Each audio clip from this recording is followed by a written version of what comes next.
continuamos con esta serie de temas sobre despojarse del viejo hombre y revestirse del nuevo.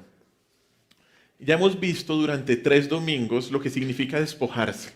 Y en el anterior tema comenzamos a ver en qué consiste el nuevo vestido que el creyente debe ponerse. Y este nuevo vestido incluye la identidad y lo que hacen quienes se colocan dicho vestido. La identidad y lo que debe hacer un creyente. La identidad está definida ahí en Colosenses capítulo 3, versículo 12, en la primera frase cuando dice: vestidos pues como escogidos de Dios, santos y amados. Punto. Ahí estamos, en eso estamos. Vimos que la frase escogido por Dios describe la enseñanza de la elección o la predestinación divina. Y la elección es el acto de Dios mediante el cual, antes de la fundación del mundo, Dios escogió en Cristo a aquellos a quienes en su gracia Él iba a salvar. Y esta doctrina no debería generar pensamientos negativos o pensamientos de injusticia en nosotros, sino todo lo contrario. La elección de Dios para salvación debe traer paz, debe traer tranquilidad y sobre todo debe traer esperanza. Porque si la decisión para salvación estuviera en las manos de pecadores caídos, pecadores que están muertos, pues nadie se salvaría. Porque nadie en su condición de pecado elegiría a Cristo. Y por eso es que la elección y que Dios escoja es una bendición. Porque escoge a personas como usted y como yo, que éramos enemigos de Dios, y nos trae dentro de su familia. Que Dios escoja es motivo de agradecimiento. Es motivo de confianza y esperanza, porque sin la intervención de Dios, nadie querría jamás a Cristo. Nadie. Y cuando Dios elige, debemos saber que Dios guarda a sus elegidos por siempre.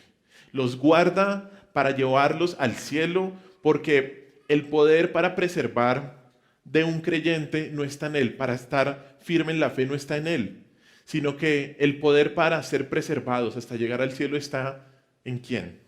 En Dios. Dios pone el querer como el hacer. Si somos escogidos, no podemos dejar de ser escogidos, porque nadie, y escúcheme bien, nadie puede arrebatar de la mano del buen pastor a sus ovejas. Nadie.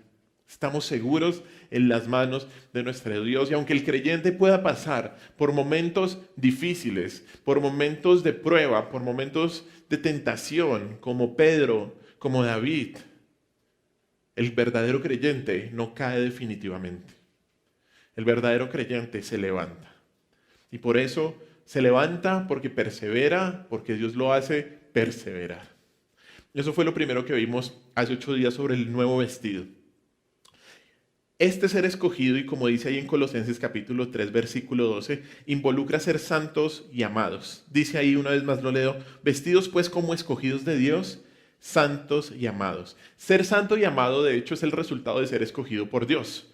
Y las 3 constituyen verdades fundamentales para poder vestirse con el nuevo hombre. Y hoy vamos a ver estas 2 verdades restantes. Vamos a ver lo que significa ser santo y vamos a ver lo que significa ser amado por Dios. Vamos a estudiar lo que significa ser santos y amados por Dios como parte fundamental de aquellos que se ponen el vestido del nuevo hombre y como verdades vitales para vivir una vida de acuerdo con la voluntad de Dios. Usted tiene que entender que si usted es escogido por Dios, usted ha sido escogido por Dios para ser santo y amado por Dios. Y esto debe estar muy claro en su mente y en su corazón para poder vivir de acuerdo a la voluntad de Dios. No importa lo que pase. Hoy vamos a ver estas 2 verdades. ¿Qué significa ser vestido como santo? Esta es la segunda verdad que compone la identidad del nuevo hombre. Ser santo. Ser santo. Eso es lo primero que dice y vamos a hacer este estudio. ¿Qué significa la palabra santo? La palabra santo viene de una palabra antigua hebrea que significa cortar o separar. En el lenguaje contemporáneo lo podríamos traducir como un corte aparte o un corte arriba de algo, un corte que está por encima de algo. No es algo que podamos comparar con otra cosa, sino es algo que está separado, apartado, es un corte por encima de nosotros. Para poder saber lo que esto implica para nosotros, el vestirnos como santos, debemos en primer lugar saber que esta característica viene de un Dios que es ¿qué? Santo. Vamos a Primera de Samuel, capítulo 2, versículo 2. Primera de Samuel, ahí en el Antiguo Testamento. Primera de Samuel, capítulo 2, versículo 2.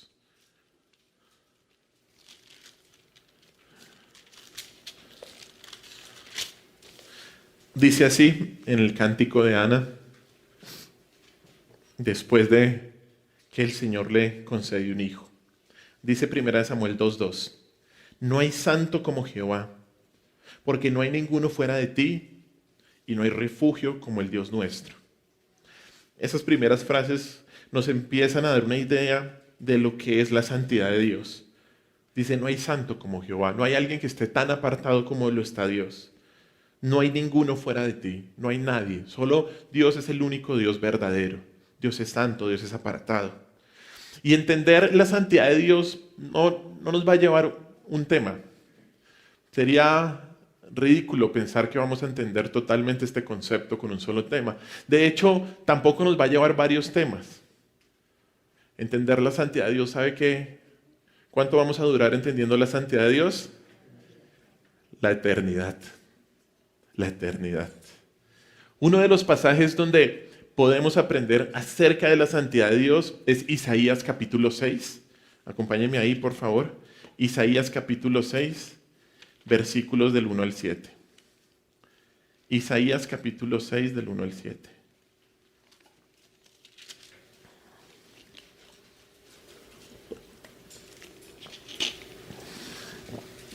Dice así. En el año que murió el rey Usías, vi yo al Señor sentado sobre un trono alto y sublime, y sus faldas llenaban el templo. Por encima de él había serafines, cada uno tenía 6 alas, con 2 cubrían sus rostros, con 2 cubrían sus pies, y con 2 volaban. Y el uno al otro daba voces diciendo, Santo, Santo, Santo, Jehová de los ejércitos, toda la tierra está llena de su gloria. Y los quiciales de las puertas se estremecieron con la voz del que clamaba, y la casa se llenó de humo. Entonces dije, ay de mí que soy muerto, porque siendo hombre inmundo de labios, y habitando en medio de pueblos que tienen labios inmundos, han visto mis ojos al Rey Jehová de los ejércitos. Versículo 6, y voló hacia mí uno de los serafines, teniendo en su mano un carbón encendido, tomado del altar con unas tenazas, y tocando con él sobre mi boca, dijo, he aquí que esto tocó tus labios, y es quitada tu culpa, y limpio tu pecado.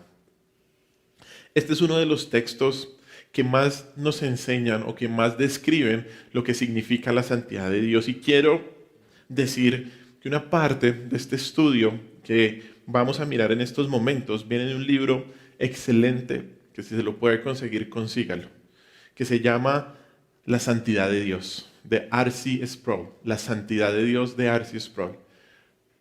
Si puede, consiga ese libro.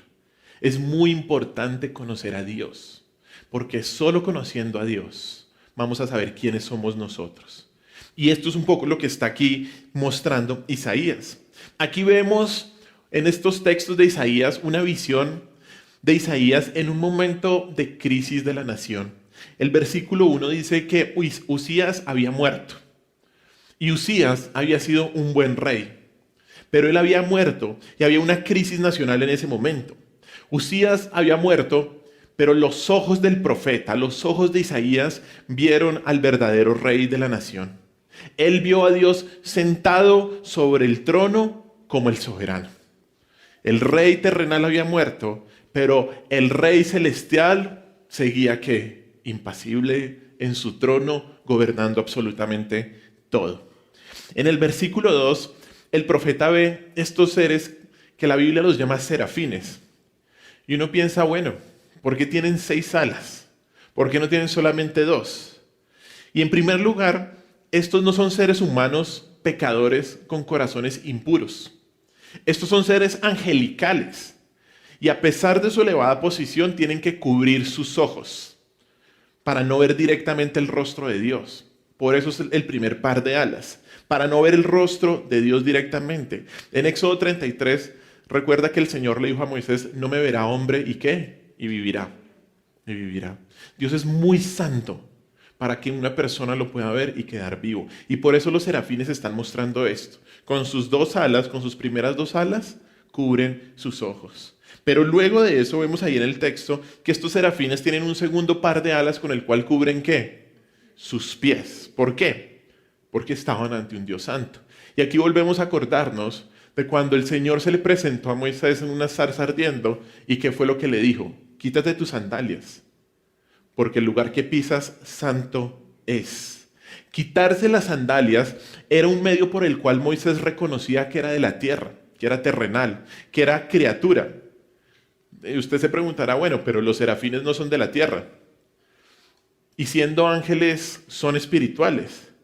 Sin embargo, que ellos se tengan que cubrir los pies indica que también se tienen que cubrir los pies reconociendo que son criaturas ante la presencia de Dios. Son seres creados. Y lo que nos está mostrando este relato es que estos serafines, que son seres espirituales, tienen que tener una reverencia delante de Dios suprema. Se cubren sus ojos y se cubren sus pies. Ellos son criaturas. Y luego vemos lo que están diciendo ellos en el versículo 3.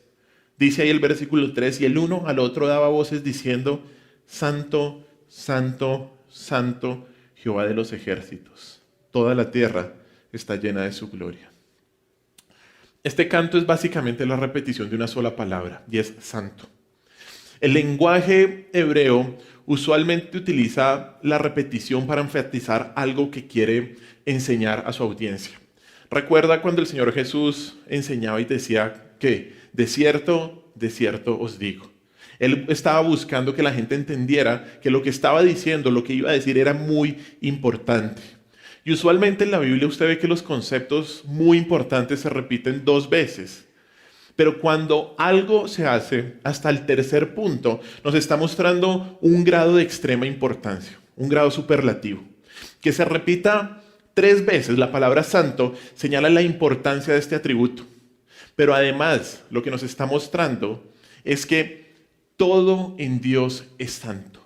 Absolutamente todo en Dios es santo. De hecho, este es el único de sus atributos que se repite 3 veces en la Biblia. Usted nunca ve en la Biblia que se repite que Dios es amor, amor, amor. O que Dios es justo, justo, justo. O Dios es misericordia, misericordia, misericordia. No. Solamente hay un atributo que se repite 3 veces y es este de la santidad a Dios. Y luego, en el versículo 4, ahí en Isaías 6, luego de esta declaración de los ángeles, de los serafines, diciendo santo, santo, santo, se muestra la conclusión de que la santidad de Dios fuera revelada. ¿Qué dice ahí? Que las puertas se estremecieron. Las puertas del templo se estremeció. Pero eso no fue lo único que se estremeció. ¿Qué fue lo que más tembló en esa escena? El profeta. Isaías. Isaías. El versículo dice, entonces dije, ay de mí.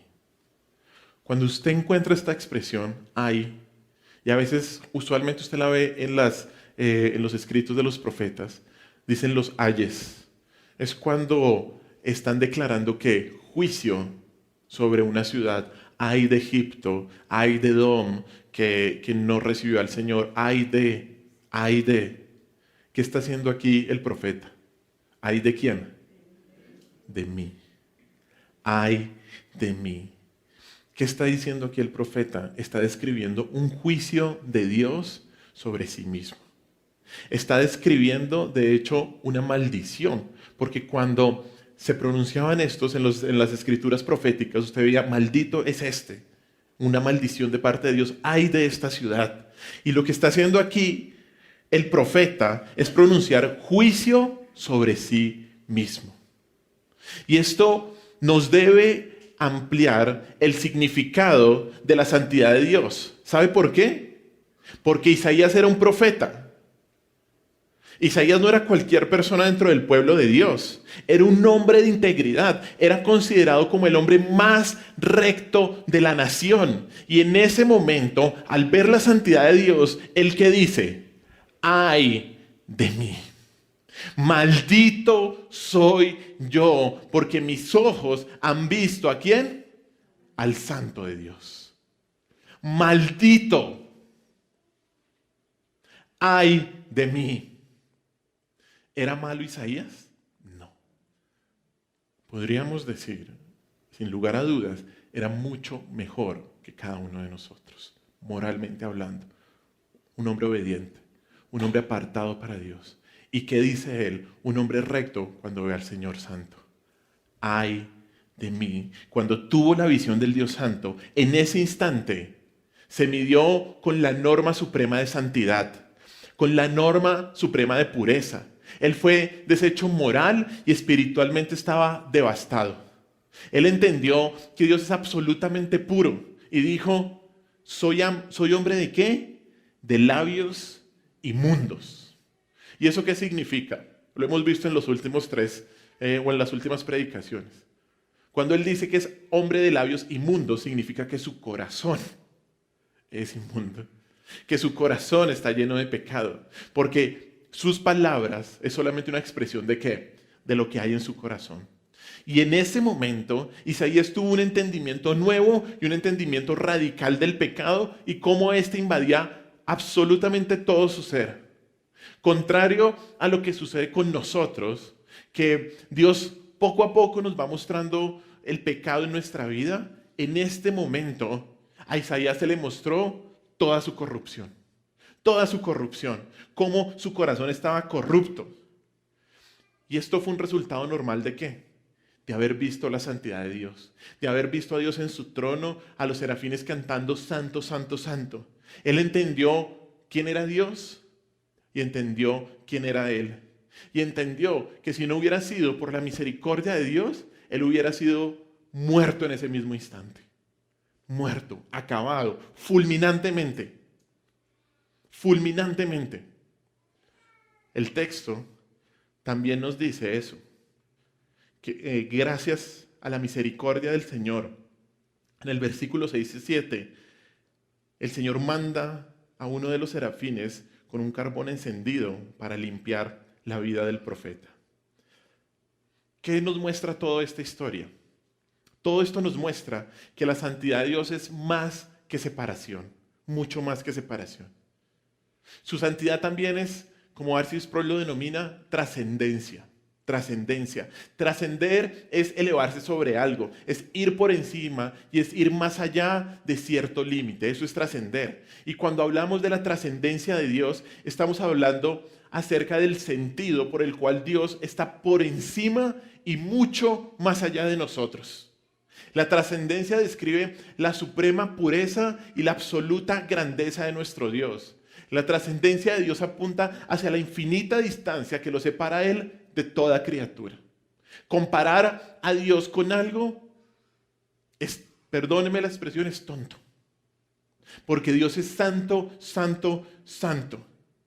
Santo, santo, santo. Cuando la Biblia llama a Dios santo, significa que Él es trascendentalmente separado y puro. Está tan por encima de nosotros que hasta nos parece extraño. Totalmente extraño. Por eso es que la santidad de Dios no solo es un atributo de Él, sino que todo en Dios es santo. De hecho, cuando usted mira en la Biblia, la palabra es usada como un sinónimo de su deidad. Santo se refiere a todo lo que Dios es. Su amor es santo, su justicia es santa, su misericordia es santa, su perdón es santo, todo en Él es santo. Dios es diferente a cualquier otro. Su mismo ser está completamente sin un rastro de pecado. Él está muy por encima de cualquier otro y nada ni nadie se le puede comparar. Y como dice Colosenses capítulo 3, este Dios santo manda que sus escogidos ¿qué? Se vistan de santidad. Este Dios santo manda a que nosotros como escogidos de Dios ¿qué? Santos. Santos por Dios. Esto no es solamente un llamado a la santidad en el creyente, sino que al mismo tiempo es una de las muchas designaciones que la Biblia hace de los creyentes como santos. El creyente es santo y usted se preguntará, ¿cómo es esto posible? ¿Cómo es que la Biblia nos llama santos? Bueno, en primer lugar, la Biblia nos llama santos y llama santos a los creyentes porque hemos sido apartados para Dios, separados y consagrados para Dios. Esto es lo que algunos lo han llamado como santidad posicional. Santidad, una santificación posicional. Y esto ocurre al comienzo de nuestra vida cristiana, pero continúa para siempre. Todos los cristianos somos llamados santos porque hemos sido apartados para Dios. Significa que hemos experimentado un cambio en nuestra relación con Dios y que ahora somos parte del pueblo separado de Dios. Mire un texto en Primera de Pedro, capítulo 2, versículo 9. Uno de los textos que leímos al principio en la oración, en la lectura de la palabra. Primera de Pedro 2, 9. Dice así. Primera de Pedro 2, 9 dice: Mas vosotros sois linaje escogido, real sacerdocio, nación santa, pueblo adquirido por Dios, para que anunciéis las virtudes de aquel que os llamó de las tinieblas a su luz admirable. ¿Qué somos nosotros? Linaje escogido. Somos apartados, pueblos santos, para un propósito en específico. Eso es lo que significa la santidad posicional. Ya somos santos, no tenemos que hacer nada. Debido a que el creyente es santo, es decir, a que está separado para Dios, ahora puede creer, puede arrepentirse, puede aborrecer el pecado, puede amar a Dios, puede amar al pueblo de Dios y amar a un mundo que necesita del Salvador. Este es el primer aspecto, pero este primer aspecto conduce naturalmente al segundo. ¿Cuál es el segundo? El desarrollo de la santidad en nuestra vida. Esto se puede denominar como una santificación progresiva, algo en lo que debemos crecer como creyentes. Significa, ya que hemos sido santos, separados por Dios, debemos comportarnos como santos. Ya que usted ha sido separado y consagrado para Dios, usted debe comportarse como santo si es un verdadero creyente. Vamos a Primera de Pedro, un capítulo atrás, capítulo 1, del 15 al 17. Mire Primera de Pedro 1, del 15 al 17. Dice así: Sino como aquel que os llamó es santo, sed también vosotros santos en toda vuestra manera de vivir. Porque escrito está: sed santos porque yo soy santo. Y si invocareis por Padre aquel que sin acepción de personas juzga según la obra de cada uno, conducíos en temor todo el tiempo de vuestra peregrinación. Estos versículos nos hablan de varios aspectos de la santidad, varios aspectos con respecto al deber del creyente de buscar la santidad. En primer lugar, ¿qué nos está mostrando aquí? Que Dios es el modelo de toda santidad. Dios es el modelo de toda santidad y que nuestra cercanía con Él solo puede servir para despertar en nosotros un sentido de nuestra necesidad por ser santos. Eso es lo que debe despertar. Si Dios es nuestro Padre, en nosotros debe haber un anhelo por ser como nuestro Padre. Y esto nos muestra una gran verdad. ¿Y sabe cuál es esa gran verdad? Es que las personas imitan a lo que adoran. Las personas imitan a lo que adoran. Las personas imitan al Dios a quien adoran. Las personas van a formar su carácter de acuerdo con el suyo. Y el hombre, como decía Lutero, es una máquina de hacer dioses. El hombre siempre va a buscar adorar algo, porque es innato en la naturaleza. Por tanto, y basado en esto que nos compete a nosotros, dado que el santo Dios es el objeto de la adoración cristiana, el carácter de sus adoradores, ¿cómo debe ser? Santo.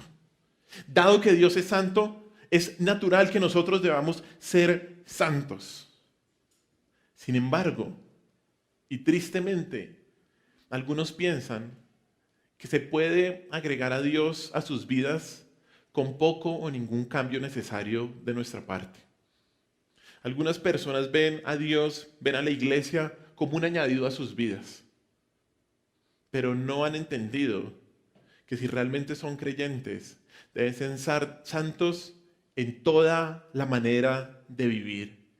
Una persona que piensa que solo puede necesitar a Dios de vez en cuando y que puede permitirse ciertos pecados, no ha entendido el mensaje del verdadero evangelio, no ha entendido la enseñanza de la Escritura sobre la vida espiritual.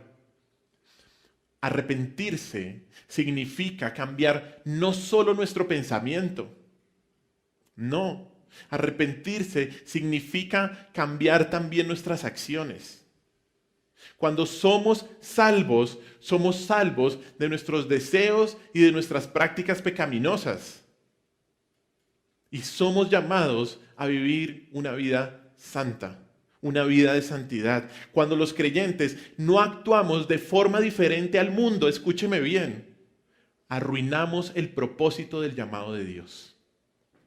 Cuando usted no actúa de manera diferente, usted arruina el propósito del llamado de Dios. El llamado a ser santo, como Dios es santo, describe una conexión inseparable entre la verdadera fe y la santidad personal. Totalmente inseparable. El argumento, de hecho, es lógico. El argumento es simple. ¿Cuál es el argumento? Los niños heredan la naturaleza de sus padres. Y es increíble la genética, ¿no? Usted ve a alguien y usted dice, este es hijo de este. O esta es hija de esta, ¿no? ¿Usted cree que es diferente con el creyente? ¿Usted cree que debería ser diferente con usted? A nosotros nos deberían identificar porque somos seguidores de Cristo. En toda nuestra manera de ser. Dios es santo. Por lo tanto, como hijos suyos debemos vivir una vida santa y así revelamos la vida, en nuestra vida, la transformación que Dios nos ha dado. Thomas Brooks dijo esto, es un pastor puritano que tiene libros espectaculares. Thomas Brooks dijo esto, la santidad es una flor que no crece en el jardín de la naturaleza. Los hombres no nacen con santidad en el corazón, como nacen con lengua en la boca. La santidad es una prole divina, es una perla de gran precio, que no se encuentra en la naturaleza, sino en una naturaleza renovada. Ahí es que se encuentra la santidad. Mire lo que dice Deuteronomio capítulo 7, versículos del 6 al 11. Perdón, 6 y 11. Deuteronomio 7, versículos 6 y 11.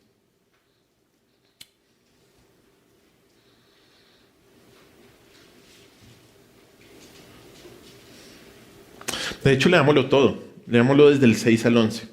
Deuteronomio 7, del 6 al 11, dice así. Porque tú eres pueblo santo para Jehová tu Dios.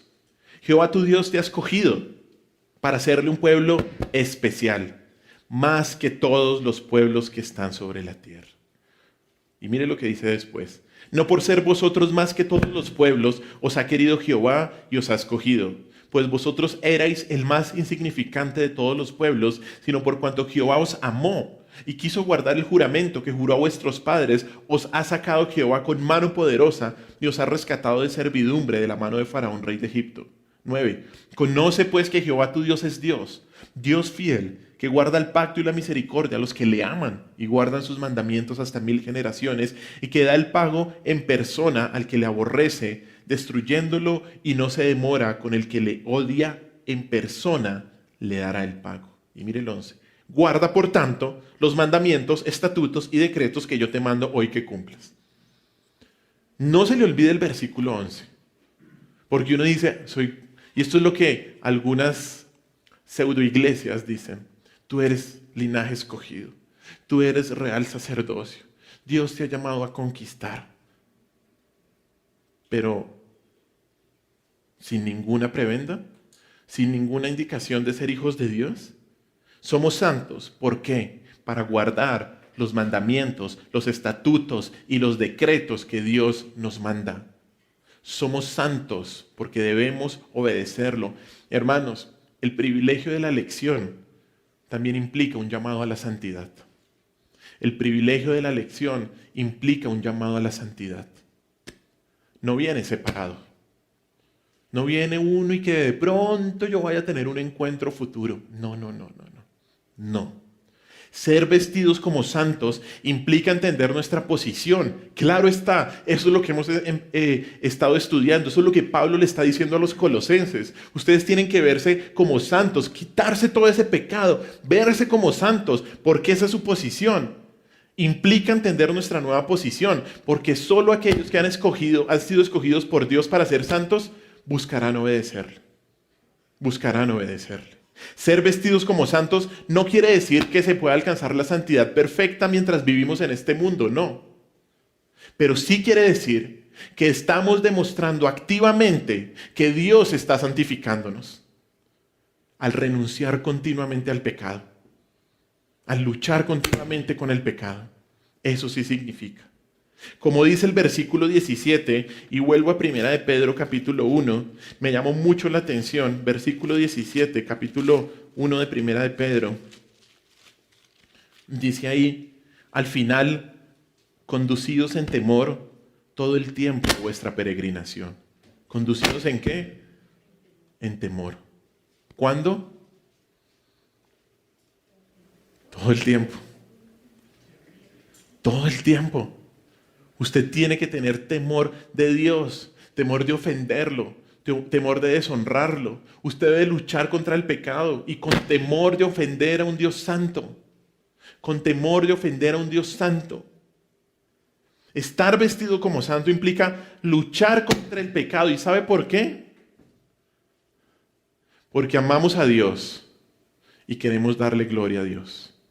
Usted lucha por el pecado, no por miedo a las consecuencias.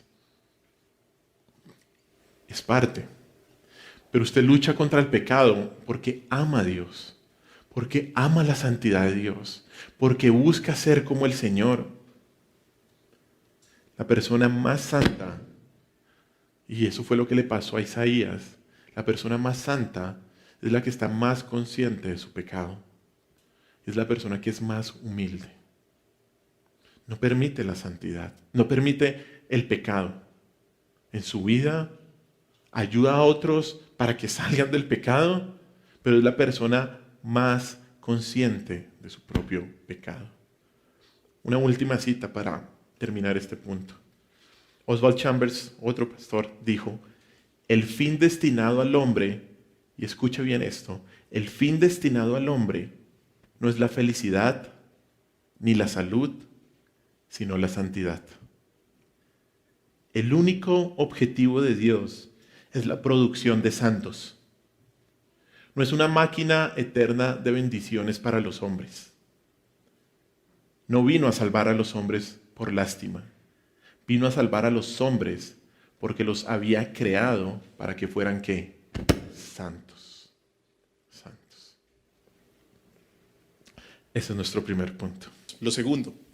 Dice el texto, y solamente estamos estudiando, esto es obviamente siempre un estudio expositivo de la palabra de Dios, pero el texto dice ahí en Colosenses capítulo 3, versículo 12, vestidos pues como escogidos de Dios, ¿qué? Santos y amados por Dios. Las dos cosas deben ir de la mano, y esto es increíble, ¿no? Santos, pero también amados por Dios. La palabra amado puede ser traducido como querido amado. Y muestra que los creyentes somos muy amados por Dios.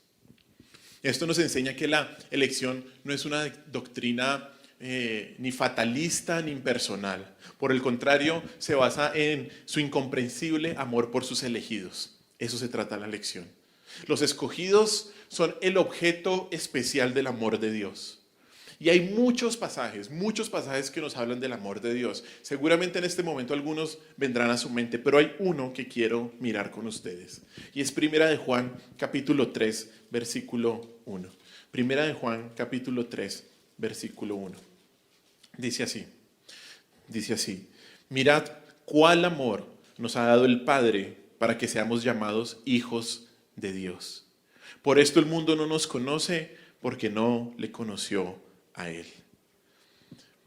Aquí en este texto, Juan nos muestra la importancia de comprender el amor de Dios.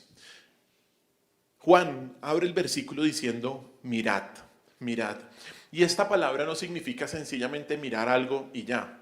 Más bien significa captarlo o comprenderlo completamente a la luz de lo que él ahora va a decir. Comprenderlo de una manera en que podamos vivir a la luz de lo que nos está exhortando. La fuerza del mandato nos muestra la importancia de la conexión que es el amor de Dios y vivir una vida espiritual victoriosa. Este pasaje nos enseña a vestirnos con el amor de Dios. Nos enseña a vestirnos con el amor del Señor como el fundamento mismo del caminar del creyente cada día. Y nos muestra básicamente tres aspectos. En primer lugar, Juan comienza su explicación estableciendo el grado del amor de Dios. Miren la primera expresión, dice, mirad cuál amor. Esa expresión en el Nuevo Testamento siempre describe asombro, siempre describe una cantidad y una calidad extremas al mismo tiempo. Esta misma expresión la vemos en Marcos capítulo 13, cuando Jesús está con sus discípulos cerca al templo y los discípulos le dicen al Creador de los cielos y de la tierra, le dicen, mira este templo tan espectacular y tan hermoso. El Señor pues no les dice mucho sobre eso, pero es la misma expresión, es ver el amor de Dios a un grado impresionante. Cuando se aplica este concepto al amor de Dios, el uso de esta palabra nos ayuda a comprender la incomparable grandeza del amor de Dios. Dice ahí una vez más, mirad cuál amor. El amor de Dios es profundamente incomparable. Nada se le puede comparar. Se ha tratado de comparar al amor de una madre o de otras, o se han tratado de hacer otras ilustraciones, pero es incomparable. ¿Y sabe por qué? Mire lo que dice Romanos 5:8. Miren lo que dice Romanos capítulo 5, versículo 8. Dice así, mas Dios muestra su amor para con nosotros en que siendo aún pecadores, Cristo murió por nosotros. Éramos pecadores, enemigos de Dios, como dice la Escritura, hijos de la ira. Y Él en su amor nos escogió. Mostró su amor. Y eso es lo primero. El amor de Dios es incomparable. Incomparable. Lo segundo que nos muestra también ahí primera de Juan 3:1 es la fuente de ese amor.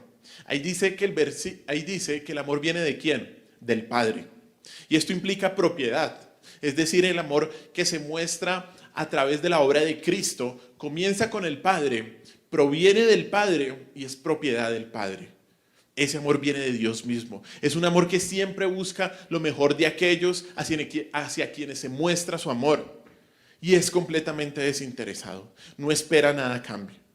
La descripción de este amor como perteneciente al Padre es de mucha importancia. Es de importancia crítica, yo diría, porque su origen con el Padre también implica que es infinito, así como Él es infinito. Ese es el amor de Dios. Un amor infinito. Un amor incomparable. Y finalmente, ahí en 1 de Juan 3:1, Juan afirma que el amor de Dios es dado a sus hijos. Dice, mirad cuál amor es dado a sus hijos. Él toma el amor que reside dentro de sí mismo y nos lo otorga, nos lo da. Esa palabra, dado, implica un regalo. Se utiliza cuando había un regalo que no se merecía. Y según lo registrado por Juan, la entrega de este regalo es en un tiempo perfecto, se dice. Es algo que sucedió en el pasado, pero que tiene implicaciones en el presente y en el futuro. Y esto sencillamente nos muestra que el acto que proporcionó ese amor, que se hizo hace más de 2000 años, hoy tiene implicaciones y tendrá implicaciones por toda la eternidad. El conocimiento del amor de Dios, su grado, el medio y que Dios nos lo ha dado es importante porque estas realidades sirven como base para toda nuestra vida espiritual. El conocimiento de ese amor impacta y fortalece todo lo demás en nuestra vida. Fortalece nuestra relación con Dios y con el mundo que nos rodea. Juan, de hecho, mire ahí en 1 de Juan capítulo 3, versículo 1, continúa y describe que hay un cambio definitivo después de haber recibido el amor de Dios. Un cambio que no era cierto antes. ¿Y cuál es ese cambio? Dice ahí, para que seamos llamados hijos de Dios. Ahora somos sus hijos. Ahora somos sus hijos. ¿Por qué? Porque Él nos amó. Y esta idea de ser llamados como hijos de Dios conlleva la idea de otorgarle a alguien su nombre. Su nombre. La gran realidad, y esto aquí es lo fundamental, la gran realidad de conocer el amor de Dios no es solo que llevamos su imagen, sino que ahora también llevamos su nombre, como miembros de su familia, vestidos del amor de Dios. Y estos beneficios de ser destinatarios del gran amor de Dios los vemos en toda la Escritura, en toda la Escritura. Pero uno de los más claros está en Efesios capítulo 3, y acompáñenme ahí por favor, Efesios capítulo 3, versículos del 14 al 19. Mire lo que dice Efesios capítulo 3, 14 al 19. Y en palabras, Pablo trata de colocar o de describir lo inmenso que es el amor de Dios. Mire lo que dice ahí. Efesios 3, 14 al 19. Por esta causa, doblo mis rodillas ante el Padre de nuestro Señor Jesucristo, de quien toma nombre toda familia en los cielos y en la tierra, para que os dé, conforme a las riquezas de su gloria, el ser fortalecidos con poder en el hombre interior por su Espíritu. 17. Para que habite Cristo por la fe en vuestros corazones, y pónganle mucha atención ahora, a fin de que arraigados y cimentados en amor, seáis plenamente capaces de comprender con todos los santos cuál sea la anchura, la longitud, la profundidad y la altura, y de conocer el amor de Cristo, que excede ¿qué? A todo conocimiento, para que seáis llenos de toda la plenitud de Dios. Cuando era niño cantábamos una canción que creo que la sacaron de aquí. Decía, el amor de Dios es maravilloso, tan alto que no puedo ir arriba de él, tan bajo que no puedo ir abajo de él, tan ancho que no puedo ir afuera de él. Gracias a los viejitos. Así es el amor de Dios. Así es el amor de Dios. Es una cosa incomprensible. Es una cosa que no entendemos en nuestras mentes finitos. Este pasaje nos muestra que el amor de Dios es tan extremadamente grande que de hecho Pablo dice, oremos a Dios para que nos ayude a comprender su amor. Orémosle al Señor para eso. Pero además de este pasaje, se desprende claramente que el propósito del amor de Dios que se nos concede es que ahora podamos caminar en una relación íntima con Él. Una relación íntima con Él. Estos versículos nos muestran dos implicaciones de entender que para el creyente, o qué es lo que significa que el creyente esté vestido con ese amor incomprensible. En primer lugar, comprender el amor de Dios, que tú comprendas el amor de Dios, te va a llevar a obedecer sus mandamientos. Sin peros, sin excusas, sin razones y sin justificaciones. Comprender el amor de Dios te lleva a obedecer sus mandamientos. Cuando comprendes la enorme grandeza de su amor, cuando comprendes que Dios te ha seleccionado cuando eras su enemigo para estar en su familia, cambia la forma en que lo ves y cambia la forma en que ves tus responsabilidades. Cuando comprendes el amor de Dios por ti, vivir de acuerdo con sus expectativas no se transforma de un deber a un deleite. Cuando entiendes que el amor de Dios a través de sus mandamientos están para su cuidado, cambia y se transforma obedecerlo de un deber a un deleite. Quítese de su mente y de su vocabulario, y es que toca obedecer, toca asistir a la iglesia, no toca. Porque cuando usted entiende que todo lo que Dios ha puesto en su santa palabra es para el bien de sus hijos y viene de un Dios de amor, ¿usted cómo lo hace? ¿Feliz? ¿Usted lo hace dichoso? Como dice mi hija, dichoso. Incluso acepta su disciplina, feliz, porque viene de un Padre que lo ama. La razón por la que debes entender completamente el amor de Dios es porque esa comprensión cambia tu relación con Él y de hecho cambia tu relación con el mundo. todo lo demás va a ser transformado. Eso es lo primero. Y en segundo lugar, cuando comprendemos la grandeza del amor de Dios, no solo se transforma nuestra relación con Él, sino que también se transforma nuestra relación con el mundo. Y aquí vuelvo a lo que estaba mencionando en 1 de Juan 3:1, al resto del pasaje. Y es que ese texto dice que si nos parecemos a Cristo, el mundo no nos va a reconocer, como no lo reconocieron a Él, ¿cierto? El creyente que verdaderamente se ha encontrado con el amor de Dios no volverá a sus viejos caminos de pecado. No volverá. Le van a decir, ¿usted qué le pasó? ¿Usted por qué ahora no cae a ningún plan? Claro, pues por el tipo de planes.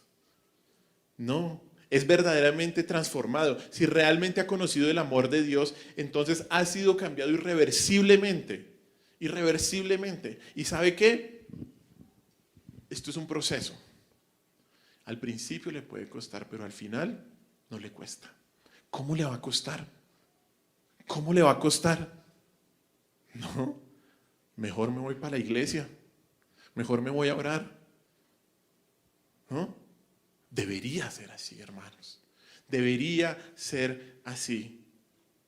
Cuando comprendes completamente la magnitud y el impacto del amor de Dios por ti, todo lo que se refiere a tu relación con Él y a tu relación con el mundo se transforma. Debes entender el amor de Dios. ¿Sabes por qué? Y ya lo sabes. Porque Dios es amor. Dios es amor. Primera de Juan 4:8. Mire lo que dice. Primera de Juan 4:8. Dice Primera de Juan 4:8. El que no ama no ha conocido a Dios. ¿Por qué? Porque Dios es amor. El amor de Dios está impregnado en toda su esencia, en todo lo que es y en todo lo que hace. Nada de lo que Dios hace, hizo o hará está separado de su amor. Nada. Nada. Así que puedes vivir tranquilo porque aquel que es la expresión misma del amor está contigo. Del verdadero amor. Recuerda que si eres escogido por Dios, eres receptor del amor de Dios.